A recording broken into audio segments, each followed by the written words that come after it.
350 kilos de peso y 2 metros de largo. Rubio hoy se ha llevado el protagonismo. Este ejemplar autóctono de 3 años y proveniente de una ganadería sierense se ha alzado con el premio más importante, el de mejor berrón.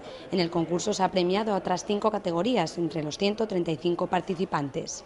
Este año, que es la primera vez que venimos, pues no teníamos tampoco la esperanza de ganar ningún premio, veníamos un poco por saber lo que era, pasarlo un poco bien, disfrutar un poco de los animales, y nos dieron el primer premio, entonces nada, una ilusión muy grande. Este certamen surgió como una iniciativa para incitar a la cría de esta raza.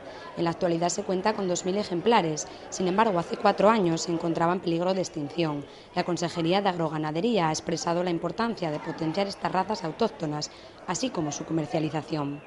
Nos habíamos propuesto el año pasado empezar a comercializar el gocho asturcelta de manera regular y bueno, ya tenemos una carnicería en Oviedo, tenemos una carnicería en Avilés donde lo hay, una carnicería en Grao que fue la que empezó con el tema. Este año, como novedad, se ha organizado el primer concurso de picadillos. Se han repartido 100 kilos de este manjar que no decepcionó paladares. Sabor muy agradable, indicativo de estos cerdos, completamente diferente a lo que puede ser jabalí o lo que podría ser el cerdo blanco.